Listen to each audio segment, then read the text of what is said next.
네, 이제 디비저널 라운드 프리뷰로 이어가도록 하겠습니다. 1월 23일 일요일에 두 경기가 펼쳐지고요. 1월 24일 월요일에 두 경기가 펼쳐집니다. 총 4경기가 준비되어 있는 디비저널 라운드가 되겠고요. 일단 이제 이 가장 먼저 펼쳐질 경기, 벵갈스와 타이탄스 경기부터 살펴보도록 하겠습니다. 1월 23일 오전 6시 30분부터 시작이 되고요. 이 경기는 이제 CBS의 넘버 2 크루 아이언 이글, 찰스 데이비스, 에반 워시번이 이제 중계를 하게 되겠습니다. 닛산 스타디움에서 펼쳐지는 경기가 되겠고, 두 팀이 이제 최근 4번의 맞대결에서 벵갈스가 3번 이긴 전적이 있고요. 통산으로 따지면 40승 1무 34패, 타이탄스가 앞서 있습니다. 그리고 두 팀은 올 시즌에 맞대결이 없었습니다. 그리고 이제 과거 플레이오프 맞대결 역사에 대해서 한번 살펴보면 테네시 타이탄스와 신시내티 벵갈스의 대결은 없어요. 근데 이제 이 타이탄스가 예전으로 거슬러 올라가면 휴스턴 오일러스의 이제 그 기원을 두고 있는 팀이잖아요. 네. 그래서 휴스턴 오일러스와 신시내티 벵갈스의 맞대결로 보면 한 번이 있었습니다. 그 당시가 이제 1990 시즌 와일드카드 라운드인데 이때는 이제 벵갈스가 41대 14로 이겼거든요. 네. 근데 이제 이 경기가 어떤 의미가 있는 경기냐면 지난주 레이더스와의 경기를 이기기 전까지 우리가 지금 수도 없이 이야기했던 벵갈스의 마지막 플레이오프 승리가 바로 이 휴스턴 오일러스를 상대로 했던 경기였어요. 맞아요. 그래서 벵갈스 입장에서는 레이더스에게 지면서 시작했던 이 연패의 역사를 지난주에 끊었잖아요. 레이더스를 상대로. 근데 이번에는 자신들의 마지막 좋은 기억이었던 오일러스가 변한 타이탄스를 지금 만나게 됐다. 뭐 네. 이런 좀 재밌는 인연이 있는 그런 대결이 되겠습니다. 네. 경기 내용으로 좀 들어가 보면 타이탄스는 이제 데릭 헨리가 복귀합니다. 저희가 이제 지난주에도 말씀을 드렸습니다만 데릭 헨리가 올 시즌 얼마나 괴물이었는지에 대해서 한번 말씀을 드릴 필요가 있을 것 같아요. 올 시즌이 정규 시즌이 마감됐잖아요. 데릭 헨리가 올 시즌 단 8경기를 뛰었습니다. 그리고 정규 시즌이 끝난 시점에서 리그 러싱 야드 9위입니다. 그리고 러싱 터치다운 10개로 공동 6위에 올라 있어요. 이런 데릭 헨리가 만약에 건강하게 돌아온다, 100% 컨디션으로 돌아온다, 과연 벵갈스 D라인이 헨리를 막을 수 있을 것인가? 이 부분을 한번 지켜봐야 되는데 지금 현재 벵갈스의 D라인 코치를 맡고 있는 마리온 호비라는 이제 코치가 대학 시절부터 계속해서 데릭 헨리를 상대를 해왔어요. 근데 좋은 기억이 별로 없습니다. 이분이 이제 2015년에 클램슨에서 공동 디펜시브 코디네이터를 할 때 헨리가 이제 내셔널 챔피언십에서 엘라바마 러닝백으로 이제 챔피언십에 올라왔거든요. 그때 당시에 158야드에 3개 터치다운 기록을 하면서 D라인 찢어놨고, 그리고 그 이후에 이제 헨리는 타이탄스로, 그리고 호비는 제규어스의 또 코치로 오게 되거든요. 그래서 이제 이 맞대결을 펼쳤는데 첫 시즌에 2경기에서 204야드에 2개의 터치다운, 그리고 그 다음 시즌에는 한 경기 57야드로 맞긴 했습니다만 그 다음 경기에서 238야드 오져 맞았어요. 그러니까 많이 만나긴 했지만 잘 막지는 못했다. 뭐 이렇게 얘기를 해야 될 것 같고, 좀 올 시즌 벵갈스가 전반적으로 런 디펜스가 좋은 편이었습니다. 그런데 지난 경기에서 레리 오군조비가 IR에 올라갔죠. 그 공백이 생겼고 거기다가 뭐 조시 투포, 마이크 데니얼스 이런 선수들이 부상이기 때문에 과연 건강하지 않은 벵갈스의 D라인이 데릭 헨리를 막을 수 있을 것인가. 그래서 이제 데릭 헨리와 벵갈스의 런 디펜스, 이게 하나의 관전 포인트가 될 것 같은데, 사실 이제 벵갈스의 D라인이 지난 경기 조시 제이콥스를 막기로 굉장히 어려웠거든요. 근데 그런 부분을 고려를 해보면 데릭 헨리의 건강 여부, 그리고 건강하다고 가정을 했을 때 얼마나 많은 야드와 터치다운을 내주느냐가 좀 관건이 되지 않을까. 어차피 많이 내줄 건 좀 기정사실화돼 있어요. 건강하다라고 한다면. 근데 이게 얼마나 될 것인가. 이 부분이 좀 포인트가 될 것 같습니다. 그러니까 마이클 브레이블 테네시 감독의 인터뷰를 보면 러싱 공격을 위주로 경기를 풀어가겠다고 공언을 했어요. 네. 그러니까 뭐 이게 가위바위보 할 때 나 보자기 낼 거야라고 하면서 가위를 내는 건지는 모르겠습니다. 네. 그러니까 뭐 100% 다 믿을 수는 없지만 일단은 러싱 공격을 위주로 좀 풀어가겠다는 뜻을 밝혔어요. 그리고 이렇게 했다는 거는 뭐 자신이 있다는 뜻이기도 하지 않을까라고 이제 저는 조심스럽게 추측을 하는데, 지금 이제 데릭 헨리가 현지 날짜 10월 31일 경기 이후에 약 80여일간의 공백을 가지고 지금 돌아온단 말이죠. 그래서 과연 뭐 건강도 문제고 어떤 경기 감각 이런 것들을 얼마나 빠르게 찾을 수 있을 것이냐 이게 이제 타이탄스에겐 좀 관건일 것 같고 만약에 헨리가 1쿼터에 헤매면 브레블 감독이 어떻게 할 것이냐 이거를 감각을 찾을 때까지 2쿼터, 3쿼터 계속 기다려줄 것이냐 아니면 빠르게 헨리의 비중을 확 낮추고 뭐 돈타 포어맨으로 갈 것이냐 이런 선택들을 좀 잘해야 타이탄스가 이길 수 있지 않을까 싶습니다. 네. 그리고 또 하나의 관전 포인트는 조 버루와 자말 체이스. 이 최근에 굉장히 뜨거운 알레스 유도를 타이탄스가 어떻게 막을 것인가 이 부분이 될 것 같은데 올 시즌에 타이탄스의 패스 디펜스가 사실 거의 없는 수준이거든요. 그러니까 자동문도 아니고 문이 없는 수준입니다. 근데 그렇기 때문에 앞서 이제 제가 데릭 헨리가 건강하다면 얼마나 많은 야드를 내줄 것인가. 많은 야드를 내주는 건 정해져 있다라고 말씀드렸잖아요. 여기도 막을 수 있느냐 없느냐가 아니라 많이 내줄 텐데 얼마나 많이 내줄 것이냐. 또 이게 관건이 되지 않을까라는 생각이 들고요. 지금 이제 타이탄스의 뎁스 차트를 보면 자노리스 젠킨스, 크리스티안 풀톤 이 선수들이 지금 주전 코너백으로 이름을 올리고 있는데 자말 체이스를 사실 1대1로 막기는 쉽지 않죠. 네. 그렇기 때문에 이제 프리 세이프티 케빈 바이어드가 얼마나 빠르게 백업을 갈 수 있느냐 그래서 더블 커버리지 상황을 얼마나 여러 차례 만들어줄 수 있느냐가 좀 관건일 것 같고 네. 타이탄스가 지금 러싱 디펜스는 이제 허용 야드 기준으로 최소 2위에 해당하는 아주 좋은 팀이기 때문에 좀 패싱 디펜스 쪽에 좀 변칙적인 스킴을 동원을 해서 이 조보로와 자말 체이스를 막아내기 위해서 좀 최선을 다해야 되지 않을까 싶습니다. 네. 근데 또 자말 체이스만 막는다고 되는 건 아니거든요. 뭐 티 히긴스라든지 뭐 타일러 보이드 뭐 이런 선수들이 또 있기 때문에 굉장히 좀 이 패스 디펜스가 어려울 것으로 예상이 됩니다. 그래서 어느 쪽이 더 강할 것이냐 서로의 강점과 약점이 좀 명확한 팀들이기 때문에 뭐 한번 부딪혀 봐야 될 것 같고 이제 세 번째는 잭 테일러와 테너힐의 좀 관계에 대해서 좀 재미있는 사실들이 있어서 좀 준비를 해봤어요. 그래서 네. 잭 테일러가 테너힐 잘알이다 이렇게 좀 적어왔는데 이 잭 테일러 벵갈스 감독이 사실 텍사스 A&M 대학에서 코칭 커리어를 시작을 했는데 네. 이때 당시에 라이언 테너힐과 함께 동고동락을 했습니다. 그러다가 이제 테너힐이 졸업을 하고 2012년에 마이애미에서 이제 쿼터백으로 데뷔를 하게 되는데 공교롭게도 잭 테일러도 이때 같이 돌핀스로 또 적을 옮겨서 네. 4년간 또 함께 했어요. 그러고 이제 잭 테일러가 이제 다른 곳으로 떠나면서 이 두 사람은 뭐 더 이상 같이 생활을 하지는 않게 됐지만 어쨌든 테너힐의 장단점을 꿰뚫고 있을 가능성이 높다.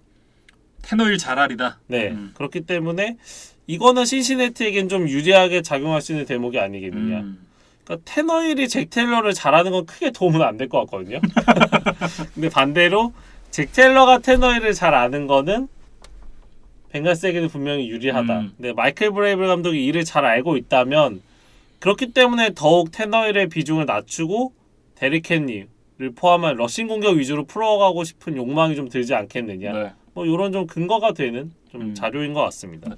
그리고 이제 또 하나의 포인트를 짚어보자면 저는 키커도 중요할 것 같다. 왜냐면 지금 말씀해주셨던 대로 이 두 팀이 강점이 굉장히 명확한 팀들이고 단점도 명확한 팀들이잖아요. 그렇다고 했을 때 어중간하게 비슷하게 가면 결국은 이제 이 세밀함에서 차이가 나는데 그중 하나가 키커거든요. 그러니까 에반 맥피어스는 사실 굉장히 올 시즌에 솔리드한 모습을 보여줘 왔습니다. 근데 랜디 블록은 그렇진 않았거든요. 근데 그렇다라고 하면 타이트한 경기 양상으로 흘러가게 됐을 때 키커 역시도 굉장히 중요한 팩터가 될 수 있다. 라는 생각이 좀 들었습니다. 그러니까 에반 맥피어슨 벵갈스 키커가 신인이기는 하지만 뭐 정규리그에서도 뭐 클러치 상황에서 아주 좋은 모습을 여러 차례 보여줬고 지난 와일드카드 라운드에서도 아주 완벽한 모습을 보여줬거든요. 네. 그렇기 때문에 이 키커 비교만 놓고 보면 벵갈스에게 더 높은 점수를 줄 수 있는 그런 그렇죠. 상황이 되겠습니다. 네. 정리를 하기 전에 도박사들의 예측 한번 살펴볼까요? 지금 이제 현지 도박사들은 홈팀 타이탄스의 3.5점 정도의 우세를 예상을 하고 있습니다. 그러니까 1번 시드와 4번 시드의 차이치고는 꽤 좀 차이가 적다. 좀 근접한 승부를 보고 있다. 네. 그러니까 아무래도 벵갈스의 지난주 어떤 기세 뭐 이런 것들을 좀 높게 평가한 것이 아닌가 싶고 데릭 헨리가 대단한 선수기는 하지만 오랜만에 경기에 나서기 때문에 이 부분에 대한 물음표도 좀 요 양 팀의 격차를 줄이는 요소가 아니었겠느냐 싶고 테네시를 너무 저평가하는 거 아닐까요? 근데 저는 개인적으로 신시내티가 한번 업셋을 할 만한 후보다. 디비저널 라운드 4경기의 도박사 의견이 와일드카드와 동일하게 모두 지금 홈팀 쪽에 우세가 가 있거든요. 네. 근데 이 4경기 중에 어떤 경기가 가장 업셋이 될 가능성이 높겠느냐 하면은 저는 나름 이 경기를 좀 꼽아보고 싶습니다. 저는 이제 지난주에도 말씀을 드렸지만 타이탄스의 우승을 보고 있기 때문에 타이탄 물론 이제 타이트할 것 같긴 해요 경기가. 하지만 타이탄스가 이길 것이다. 이렇게 좀 정리를 해보겠습니다. 좀 이제 진다고 얘기를 할 수가 없게 됐기 때문에 네. 한번 뭐 다음 주에 결과를 좀 지켜보겠습니다. 네, 전 존버를 해보겠습니다. 네. 네, 이렇게 벵갈스와 타이탄스 경기 얘기를 해봤고요. 다음은 이제 샌프란시스코 49어rs와 그린베이 패커스의 경기가 10시 15분에 이어집니다. 이 경기는 이제 팍스의 넘버원 크루죠. 조벅, 트로이 에이크먼, 에린 앤드류스, 톰 리날디까지 이 4명의 크루가 함께하는 경기고요. 램보필드에서 펼쳐지는 경기가 되겠습니다. 두 팀의 이제 통산 성적을 좀 살펴보면 맞대결에서 34승 1무 28패 패커스가 앞서 있고요. 최근 두 번의 맞대결 역시 패커스가 이겼습니다. 그리고 가장 최근의 맞대결이 올 시즌 3주차 경기였는데 당시에는 이제 30대 28로 메이슨 크로스비의 극적인 역전 끝내기 필드골이 나오면서 패커스가 승리를 가져갔습니다. 이 경기도 굉장히 재밌었고 명경기였거든요. 그렇죠. 네, 그래서 아직 이 경기를 보지 못하신 분들 계시다면 뭐 한국 시간 토요일 정도에 한번 좀 예습 겸해서 보시면 어떨까 네. 좀 추천을 드리고 지금 이제 김민준 아나운서가 얘기해 주신 데이터는 모두 지금 패커스 쪽에 좀 뭐 기분 좋은 그런 그렇죠. 이제 기록들을 이야기를 해주셨는데 네. 저는 반대로 좀 한 가지 데이터를 갖고 온 게 에런 로저스가 역대 플레이오프에서 12승 9패에 한 번에 슈퍼볼 우승을 차지한 대단한 선수기는 하지만 나이너스만 만나면 항상 좀 작아졌거든요. 그래서 플레이오프 대 나이너스전 성적이 3전 3패입니다. 이거는 3번이나 졌기 때문에 특히나 원정 가서 잘 못했죠. 때문에 나름 좀 뭐 유의미한 데이터가 될 수 있다. 네, 그렇게 하나 좀 말씀을 드리겠습니다. 네. 앞서 이제 그 탐 브레이디 선수 얘기를 하면서 이제 얘기를 잠깐 했었는데 마이크 셰넌 코칭 트레에 있는 감독 간의 맞대결입니다. 뭐 무협지에서 나오는 사형제지간이다 이렇게 얘기를 할 수가 있겠고 이 두 사람이 이 워싱턴에서 한솥밥을 먹기 전에 휴스턴에서도 한솥밥을 먹은 적이 있는 굉장히 막역한 사이입니다. 네, 그만큼 서로에 대해서 잘 알고 있고 그렇기 때문에 또 서로 지고 싶어 하지 않을 그런 사이이기도 하고요. 그렇기 때문에 굉장히 좀 흥미로운 경기가 될 것 같고 리뷰 때 얘기를 했었지만 지미 가로폴로 선수가 지금 어깨 부상이 있습니다. 엄지손가락 인대 부상도 있고요. 많은 부분을 기대하기가 어렵다라고 말씀드려야 될 것 같은데 그렇다라고 한다면 가로폴로가 얼마나 안정적으로 패스를 던지느냐 또 턴오버를 허용하지 않느냐 이게 굉장히 중요한 부분이라고 생각이 들고 그렇기 때문에 시즌 중반부터 이제 러닝백으로 포지션 변경을 했다고 해도 이상하지 않을 만큼 굉장히 러닝백으로서 많은 역할을 나눠받고 있는 디보 세뮤얼 그리고 일라이저 미첼 이런 선수들의 역할이 굉장히 중요한데 올 시즌 이 3주차 맞대결에는 이 디보 세뮤얼 선수가 지금의 와이드백 역할을 수행하기 전이었던 경기였고 미첼은 그 경기 이제 어깨 부상이 있어서 뛰지 않았습니다. 그래서 그때와는 좀 다른 상황이다. 이렇게 보셔야 될 것 같고요. 더군다나 올 시즌 이제 패커스의 런 디펜스가 썩 좋지 않았거든요. 그런 점에서는 나이너스가 강점이 있다라고 얘기를 할 수 있을 것 같아요. 그 정규리그 맞대결에는 라인 모스터트도 없었고 말씀해주셨던 일라이자 미첼도 없었기 때문에 나이너스가 자랑하는 러싱 오펜스가 제대로 좀 구동이 안 됐던 경기였거든요. 네. 그런데도 나이너스가 접전을 펼쳤다는 거는 패커스에게는 분명히 좀 경계를 해야 될 포인트가 아닌가 싶고 이날 경기 지금 날씨 예보를 보면 램보필드니까 일단 당연히 춥겠죠. 근데 겁나 춥습니다. 네. 그리고 지금 30%가량 눈이 올 가능성이 있다는 예보가 있어요. 네. 그래서 보통 이런 날씨 컨디션이라면 패싱 공격을 주로 하는 팀에게 불리하고 러싱을 하는 팀에게 유리할 것이다. 이렇게 보면 이제 나이너스가 좀 유리하다고 볼 수 있는데 저는 램보필드는 좀 다르다고 생각을 해요. 저도 그래요. 네, 그러니까 에런 로저스가 워낙 많은 경험을 가지고 있고 이 좋지 않은 날씨가 가로폴로의 지금 좋지 않은 몸 상태와 결부됐을 때 가로폴로의 어떤 퍼포먼스를 더 떨어뜨릴 위험성이 있다. 플러스 샌프란시스코 49어rs가 이 캘리포니아 따뜻한 지역에 있는 팀이잖아요. 이 팀 소속의 선수들에게는 적응하기 쉽지 않은 날씨일 거다. 이것도 하나의 팩터가 될 것 같습니다. 그래서 지금 예측되고 있는 날씨는 좀 일반론과는 다르게 패커스 쪽에 조금 더 유리한 요소가 아니겠느냐라고 저도 생각을 합니다. 네. 그리고 이제 앞서 이제 러싱에 대한 얘기를 하면서 하나 빼먹은 내용이 있는데 이 두 팀이 이제 2019 시즌 플레이오프 챔피언십에서 만났었잖아요. 그때 당시에 나이너스가 285야드를 뛰면서 37대 20으로 승리를 가져갔었거든요. 그러니까 그 부분에 대한 고려를 패커스가 반드시 해야 되고 신경도 써야 된다. 이런 얘기를 좀 덧붙이고 싶고 패커스가 정규 시즌을 치르고 이제 포스트 시즌에 와서야 완전체가 됐습니다. 데이비 박티아리, 자데리어 스미스 그리고 제이 알렉산더 선수가 복귀할 예정이고 여기다가 이제 시즌 아웃이 예상됐었던 위트니 머실러스도 복귀를 할 예정이라 그래요. 이 선수들이 복귀를 한다? 안 그래도 강한 팀인 패커스에게 날개를 달아주는 격이 될 것이다. 이렇게 좀 얘기를 하고 싶습니다. 근데 이것도 저도 이제 데릭 헨리의 이야기와 비슷한데 이 선수들 물론 뭐 다 리그를 대표하는 각 포지션에서 엘리트 플레이어들이기는 하지만 이게 뭐 1, 2주 쉬고 지금 나오는 게 아니거든요. 네. 그러니까 굉장히 상당 기간 어떻게 보면 데릭 헨리보다 그 이상의 공백을 가지고 나오는 선수들도 있기 때문에 네. 이렇게 여러 주전 선수들이 한꺼번에 부상에 돌아왔을 때 생각보다는 시너지가 안 나는 그런 시나리오도 좀 생각을 해볼 수 있지 않을까. 그래서 패커스도 이 부분을 분명히 좀 경계를 해야 될 것으로 보입니다. 네. 패커스의 선수 복귀에 대해서 이제 얘기를 했는데 나이너스는 좀 반대입니다. 지금 닉 보사, 프레드 워너 이 두 명의 선수가 지난 경기에서 부상을 당했기 때문에 이 선수들이 출장을 할 수 있을지 여부가 굉장히 중요한데요. 닉 보사는 아직 컨커션 프로토콜을 통과를 하지 못했습니다. 물론 이제 이 훈련하는 걸 옆에서 이제 지켜봤다라고 얘기가 나오는 걸 봐서는 출장 가능성이 좀 있다라고 보는 게 좀 맞을 것 같고, 물론 이제 이 프레드 워너 선수도 출장 가능성이 있다라는 얘기가 나옵니다만 사실 워너 역시도 닉 보사만큼이나 있고 없고가 중요한 선수이기 때문에 이 두 선수의 출장 여부는 나이너스에게는 굉장히 큰 변수가 될 것 같아요. 그러니까 이런 게 이제 바이위크를 가진 팀과 와일드카드 라운드를 치른 팀의 좀 어드밴티지 차이라고 해야 될까요? 그러니까 나이너스도 뭐 극적인 승리를 거두기는 했지만 그 여파로 좀 상당수의 부상자, 그다음에 좀 체력 소모들이 있었기 때문에 뭐 이번 경기에서 이런 부분들은 좀 불리하게 작용할 것으로 보입니다. 네. 가장 중요한 포인트는 역시 이제 경기 초반에 리드를 누가 가져가는가 이 부분이 될 것 같은데, 지금 가로폴로의 어깨와 손가락의 컨디션을 고려하면 나이너스가 패스로 역전하기는 쉽지 않다라는 생각이 들거든요.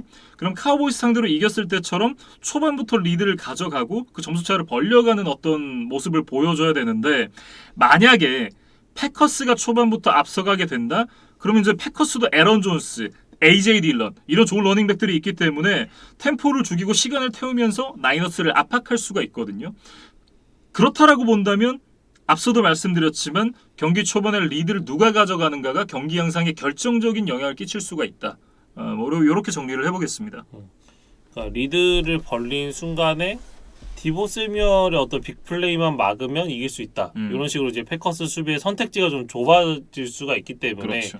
나이너스 입장에서는 좀 빡빡하게 경기 초반부터 좀 버티는 게 중요할 것으로 보여요. 네. 마지막으로 이제 도박사들의 예측 한번 살펴볼까요? 이 경기는 이제 앞선 경기보다는 조금 더 홈팀에게 지금 이제 우세를 주는 것 같습니다. 홈팀 패커스의 5.5점 정도의 우세가 지금 예상되어 있는 상황이에요. 네. 이렇게 이제 나이너스와 패커스 경기 살펴봤고요. 세 번째 경기 이제 월요일에 펼쳐지는 첫 번째 경기입니다. 램스와 벅스의 경기가 되겠습니다. 이 경기는 이제 새벽 5시부터 중계가 되고요. MBC의 넘버원 크루 알 마이클스, 크리스 컬린즈워스 그리고 미셸 타프와 캐서린 테이픈까지 이 4명의 크루가 중계를 하도록 하겠습니다. 양팀이 이제 통산 16승 9패, 램스가 상대 전적 우위에 있고요. 최근 두 번의 맞대결은 이제 램스가 모두 이겼는데 가장 최근 경기가 올 시즌 3주차 맞대결입니다. 그리고 그 당시에 34대 24 램스가 승리를 거뒀습니다. 이 경기는 이제 양팀 모두 좀 패싱 헤비 게임, 좀 난타전 양상으로 흘러갔었는데 브레디가 400야드 넘게 던지기는 했지만 4개 터치다운을 성공시켰던 스태포드에게는 좀 밀렸던 경기였어요. 이제 그러면서 램스가 승리를 거뒀고 이날 템파베이는 좀 극단적인 패싱 공격 위주의 게임을 풀어갔었거든요. 네. 근데 그게 뭐 결과적으로 승리로 이어지지는 않았던 경기였고 이 두 팀이 이제 과거로 돌아가 보면 1979년, 1999년 컨퍼런스 챔피언십에서 두 번 만났는데 두 번 다 램스가 이기면서 슈퍼볼에 올라갔었거든요. 네. 특히 이제 1999년 같은 경우는 많은 올드 팬들이 기억하실 그 커트 워너와 함께했던 그 무지막지한 공격력의 램스. The Great Show on the Turf. 네. 그 시즌이죠. 네. 그래서 램스는 벅스를 이기고 슈퍼볼에 올라가서 아마 테네시를 꺾고 우승했던 것으로 기억이 되거든요. 그래서 이 시즌의 최종 왕자가 되기도 했던 그런 좋은 기억이 있었던 시즌이었습니다. 네. 그리고 이제 탐 브레이디가 또 램스를 상대로 좋은 기억이 있잖아요. 슈퍼볼에서 두 번이나 램스를 꺾고 우승을 했던 것으로 기억이 돼요. 패트리어츠 시절에. 첫 번째 슈퍼볼 우승이 2001 시즌에 그때 당시 이제 이 커트 워너가 이끌던 세인트루이스 램스를 꺾고 만들어냈던 우승이었고, 그리고 이제 53회 슈퍼볼이 또 램스 상대로 만들어낸 슈퍼볼 우승이었죠. 물론 그 두 번째는 뭐 브레이디가 그렇게 뭐 주인공이었던 경기는 아니었지만 그렇죠. 어쨌든 브레이디가 슈퍼볼 큰 무대에서 이 램스를 상대로 뭐 기분 좋은 기억들이 있었습니다. 네. 그런 이제 옛날에 어떤 그 이야기들이 얽혀 있는 두 팀의 맞대결이 되겠는데요. 현재 두 팀을 보면 수비보다는 확실히 좀 공격에 방점을 두고 있는 팀들입니다. 특히나 이제 양 팀 모두 패싱에 강점이 있는 팀인데 벅스가 올 시즌 패싱 오펜스 1위고요. 램스가 패싱 오펜스 5위에 랭크되어 있습니다. 거기다가 지금 램스는 시즌 중반에 오델 베컴 주니어가 합류하면서 한층 더 강한 서포팅 캐스트가 구축이 됐거든요. 그리고 이제 캠 에이커스도 본격 가동이 시작이 됐기 때문에 거기에 기존에 있던 쿠퍼컵, 소니 미셸 정도까지 더하면 뭐 램스의 스킬 플레이어진도 뭐 벅스 못지않다 이렇게 좀 이야기를 하겠습니다. 저는 이 경기에서 가장 중요한 변수는 부상당한 이 벅스 선수들의 복귀 여부라고 생각을 해요. 특히나 지금 레너드 포넷, 로날드 존스가 빠져 있고 트리사 월프 선수가 이제 부상으로 빠졌잖아요. 그리고 지난주에 시언 머피 번팅 선수도 못 나왔습니다. 그리고 이제 복귀를 했던 선수들 역시도 지난 경기에서 많은 스냅을 받지 못했기 때문에 이 부상을 당했던 선수들이 얼마나 건강하게 경기에 복귀를 할 수 있는지 혹은 복귀가 가능할지 불가능할지 여부에 따라서 경기 내용과 경기 결과가 좀 갈리지 않을까 이런 예상이 되거든요. 언급해주신 모든 선수들이 다 중요하지만 저는 역시 그 중에서도 이 트리스탄 월프스의 뭐 부상 그 경과를 잘 지켜봐야 된다 이렇게 얘기를 하고 싶어요. 네. 만약에 월프스가 못 나와서 오른쪽 그 엣지가 좀 약해지면 본 밀러 그다음에 에런 도날드의 콤비로 들어오는 이 패스러쉬를 막기가 좀 어려워 보이거든요. 네. 그래서 데이터를 보면 에런 도날드가 이번 시즌에 65번의 프레셔를 넣었는데 이게 리그 전체 1위는 아니지만 인테리어 디펜시브 라인맨 중에서는 1위에 해당하는 기록이에요. 그만큼 지금 자기 포지션에서 여전히 최고의 클래스를 보여주고 있고 근데 이제 그 반면에 브래디는 드랍백 상황에서 16.1%의 프레셔 이게 리그 최저 비율이거든요. 네. 그리고 평균적으로 2.48초 만에 공을 릴리즈를 했는데 이게 지금 리그 2위 기록이에요. 그러니까 그만큼 압박도 안 당하고 공도 빠르게 해치울 수 있는 능력을 가진 게 톰 브래디다. 그렇습니다. 그래서 에런 도날드, 본 밀러 콤비와 이 톰 브래디의 대결 조금 뭐 식상하지만 아주 가장 중요한 좀 키 매치업이 될 것으로 보여요. 저도 굉장히 중요하다라는 생각이 드는 게 사실 이제 브레이디의 약점은 센터 쪽, 그러니까 포켓 중앙을 뚫고 들어오는 이 수비 선수의 색이거든요. 근데 거기에 특화된 선수가 사실 에런 도날드잖아요. 어떻게 보면 이게 브레이디 선수의 크립토나이트가 될 수 있는 선수가 에런 도날드고 거기다 말씀해 주셨던 대로 지금 이 본 밀러까지 가세를 했단 말이에요. 근데 벅스가 지난주에 이글스에게 색을 4개를 허용했습니다. 그럼 과연 LA 램스를 상대로는 몇 개를 허용을 하게 될까?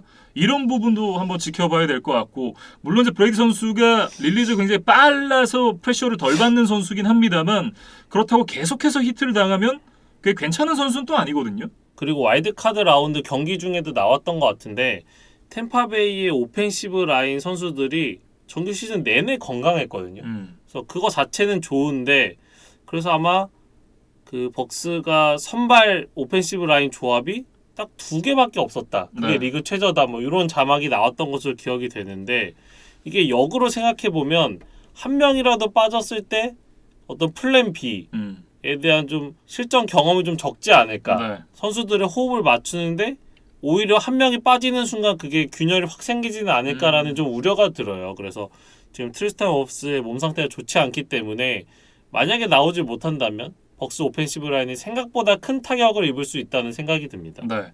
그리고 이제 램스가 조심해야 되는 부분 역시나 턴오버라는 생각이 듭니다. 그러니까 시즌 중반을 건너오면서 매튜 스태포드가 턴오버를 허용하는 숫자가 점점 늘어났거든요. 그러니까 물론 지난주에 카디널스를 상대로 좋은 모습을 보여주긴 했습니다. 하지만 카디널스는 어떻게 보면 이제 시즌 중반을 넘어오면서 꺾인 팀이었고 벅스는 다르거든요. 네, 그렇다고 생각을 해보면 역시나 턴오버를 조심해야 되는 램스 그리고 스태포드다. 이렇게 정리를 해볼 수 있겠습니다. 특히 벅스가 뭐 블리츠를 많이 사용하기로 또 유명한 팀이기 때문에 스태포드 입장에서는 그 블리츠를 어떻게 컨트롤하고 상대를 할 것이냐 이거에 대해서 좀 신경을 써야 될 것 같아요. 네, 저는 사실 이 경기는 누가 이겨도 이상하지 않다라는 생각이 들기는 해요. 그러니까 좀 그 애니 기븐 선데이라는 영화 있잖아요. 그 영화의 제목 자체 그런 내용이잖아요. 뭐 이기고 지는 건 언제든 일어날 수 있다. 뭐 이런 내용인데 정말 이 누가 이겨도 이상하지 않을 경기다. 그런 생각이 좀 듭니다. 현지 도박사들은 지금 홈팀 벅스의 3점 정도를 우세를 보고 있거든요. 그러니까 그만큼 좀 근소하다고 봐야겠죠. 네. 그래서 사실 이 경기는 저도 선뜻 어떤 팀의 손을 들어주기가 좀 어렵다. 네, 그렇게 좀 보여집니다. 네, 이렇게 이제 램스와 벅스의 경기 얘기를 해봤고요. 마지막 경기 빌스와 칩스의 경기입니다. 오전 8시 30분부터 중계가 되고요. CBS의 넘버원 크루 짐 렌츠, 토니 로모, 트레이시 울프슨이 이제 중계를 하게 되겠습니다. 이게 사실 이제 이 2020 시즌 AFC 챔피언십 게임의 리매치가 되는 경기죠. 당시 이제 38대 24로 칩스가 승리를 가져갔었는데 그 이후에 이제 올 시즌 5주차의 맞대결을 한번 또 펼쳤습니다. 그리고 그 경기에서는 빌스가 38대 20으로 승리를 가져갔어요. 칩스가 이날 좀 무기력하게 졌기 때문에 이 경기가 끝나고 칩스가 올해는 안 되나? 이제 뭔가 하향세로 내려가나? 뭐 저희가 그런 이야기들을 좀 했던 것 같아요. 네. 그래서 좀 우려를 전했었는데 실제로 이제 시간이 지나 보니까 칩스는 다시 본 궤도에 좀 올라온 상황입니다. 그래서 지금 상태에서 다시 붙는다면 사실 뭐 과거의 데이터는 그렇게 중요한 것 같진 않아요. 맞아요. 그때 당시 이제 칩스가 초반에 헤매고 있을 때였기 때문에 그런 경기가 나왔다라고 이제 얘기를 해야 될 것 같고 일단 이제 이 경기가 펼쳐지는 곳이 에로헤드 스타디움입니다. 그러니까 리그에서 이 선수들이 가장 원정각이 싫어하는 구장 중에 하나예요. 에로헤드 스타디움 그리고 이제 지금은 루멘필드로 바뀐 이 센트럴 링크 필드 그 두 개 경기장이 사실 이제 홈팬들의 어떤 응원 소리나 이런 게 굉장히 강하기로 유명하잖아요. 그렇기 때문에 칩스의 홈구장에서 경기를 펼친다는 것 자체로도 칩스가 일단 먹고 들어간다라는 이제 생각이 들고 그게 이제 경기 결과에도 나와 있습니다. 올 시즌 칩스가 포스트시즌 포함해서 홈에서 8승 2패 기록하고 있거든요. 그만큼 이제 홈에서 강했다. 그리고 그 2패 중에 하나가 아까 말씀드렸던 빌스 상대였는데 그런 말씀 해주셨잖아요. 그때는 칩스가 초반에 헤매고 있을 때였다. 그렇기 때문에 빌스는 그 승리를 좀 머리에서 지우고 경기에 임하는 게 좋지 않을까라는 생각이 들고 어쨌든 경기만 놓고 봤을 때는 굉장히 팽팽할 것 같은데 홈필드 어드밴티지가 있는 칩스가 조금은 유리하지 않나 그런 생각이 좀 들긴 합니다. 그리고 그 정규리그 맞대결과 좀 달라진 점이 하나 더 있다면 빌스는 넘버원 코너백 트레데비우스 화이트가 지금 없는 상황이에요. 그렇죠. 예, 시즌 뭐 중반 후반부쯤에 이제 장기 부상을 달고 이제 시즌 아웃이 됐기 때문에 이번 경기에서는 지금 화이트가 나설 수가 없는데 지난주 이제 패츠를 상대로 할 때는 패츠는 그렇게 많은 패싱을 시도하는 팀은 아니니까 화이트의 공백이 그렇게까지 느껴지지는 않았던 것 같아요. 네. 근데 이제 칩스가 뭐 어떻게 나올지 확신할 수는 없지만 아주 높은 확률로 패싱 공격 위주로 경기를 풀어갈 가능성이 높은 팀이잖아요. 그렇죠. 그럴 때는 이 트레데비우스 화이트의 좀 공백이 느껴지지 않겠느냐 그런 생각이 좀 듭니다. 네. 사실 이제 두 팀 모두 화력이 굉장히 강한 팀입니다. 멀리 안 가도 지난주 경기를 보면 패츠, 스틸러스를 상대로 양팀 쿼터백이 모두 5개 터치다운을 기록을 했거든요. 그러니까 화력 면에서는 확실히 좀 증명이 됐다라는 생각이 들고 올 시즌 전반으로 놓고 봐도 두 팀이 모두 평균 28점대의 득점을 기록을 하고 있어요. 그러니까 화력으로 놓고 보면 AFC에서 둘째가라면 서러운 팀들끼리 만나게 됐습니다. 하지만 서포팅 캐스트의 무게감은 칩스가 조금 앞선다라는 생각이 들고, 빌스는 어디에 강점이 있느냐? 칩스보다 수비의 우위가 있다. 뭐 이렇게 얘기를 할 수 있을 것 같은데, 빌스의 올 시즌 토탈 디펜스가 32개 팀 중에 1등이거든요. 그만큼 뭐 트래비스 화이트가 빠졌다라고는 하지만 수비에 더 이점이 있는 팀이다. 이렇게 좀 얘기를 할 수가 있을 것 같고요. 결국 이제 누구의 창이 상대의 방패를 더 잘 뚫을 것인가, 뭐 이런 흐름으로 좀 가게 되지 않을까요? 그래서 이제 조시 앨런 입장에서는 이제 칩스의 수비들을 좀 분산을 시켜야 되기 때문에 이번 경기에서도 이제 자신의 발을 좀 잘 활용하는 것이 중요하지 않을까. 네. 뭐 데빈 싱글터리가 있고 뭐 스테펀 딕스 같은 뭐 좋은 리시버들도 있지만 내가 들고 뛸 수도 있다는 선택지를 주는 게 좀 중요하지 않을까. 네, 경기 초반에 좀 그런 이미지를 심어줘야 될 것 같습니다. 네. 그리고 이제 그 빌스의 세컨더리가 칩스의 정상급 삼각편대 마홈스, 타이렉 힐, 트래비스 켈시, 이 선수들과 더불어서 지난 경기에 좋았던 제릭 맥키넌, 그리고 그 외에 뭐 바이런 프링글이라든지 그 미콜 하드먼, 이런 선수들을 어떻게 막을 것인가, 이런 부분을 좀 한번 지켜봐야 될 것 같고요. 그리고 이제 이 리그 상위권인 빌스의 오라인을 상대로 칩스의 크리스 존스, 그리고 멜빈 잉그램, 이런 선수들이 얼마나 힘을 쓸 수 있을 것인가, 이런 부분이 좀 지켜볼 만한 포인트가 아닐까, 뭐 이렇게 생각을 해봤습니다. 이 경기는 이제 디비저널 라운드 4경기 중에 가장 좀 양팀 합계 점수가 가장 많이 날 만한, 소위 얘기하는 오버가 될 만한 그런 경기가 아닌가. 네. 뭐 그런 생각이 들고, 현지 도박사들은 지금 2.5점 칩스의 우세를 예상을 하고 있거든요. 아까보다 더 근소한 그런 우세입니다. 네. 이 디비저널 라운드 4경기 중에서는 가장 그 격차가 작다. 그래서 뭐 지난 시즌에 칩스가 빌스를 꺾고 슈퍼볼에 가기는 했지만 네. 이번 시즌은 빌스도 충분히 조금은 더 강해졌다. 이렇게 좀 도박사들이 보고 있는 것 같아요. 사실 이제 두 팀 모두 다 굉장히 좀 화력이 강한 팀들이고, 그만큼 이제 실수가 굉장히 좀 치명적으로 돌아올 수 있는 그런 경기가 되지 않을까라는 생각이 들고요. 사실 워낙 전력이 강한 팀들끼리 만났기 때문에 경기가 어떻게 흘러갈지 감도 잘 안 옵니다.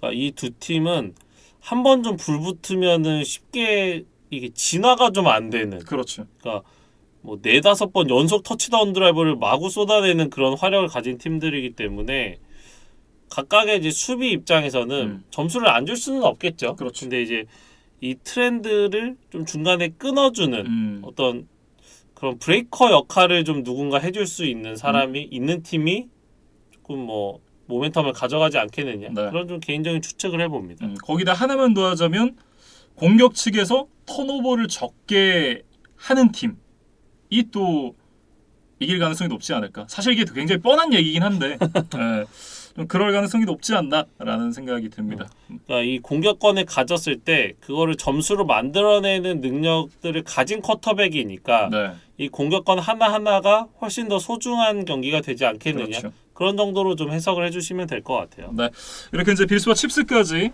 디비저널 라운드에 펼쳐지는 4경기 모두 살펴봤습니다. 확실히 지난주 경기들은 누가 이기겠다라는 그런 생각이 좀 섰거든요. 그리고 사실 카우보이스 경기를 제외하고 나면 그 생각이 거의 맞았던 것 같아요. 근데 이번 주는 정말 모르겠습니다. 그러니까 사실 단 한 경기도 확실하게 승리팀을 예측하기는 좀 어려운 매치업들이거든요. 그렇죠. 뭐 다양한 변수, 뭐 또 부상, 뭐 복귀, 뭐 여러 가지 지금 변수들이 각 경기에 다 산재되어 있기 때문에 네. 뭐 정말 예측할 수 없는 재밌는 이 디비저널 라운드 주간이 될 것으로 보입니다. 디비저널 라운드에 펼쳐진 4경기 재밌게 보시고요. 저희는 이 경기 결과와 함께 리뷰로 다시 돌아오도록 하겠습니다.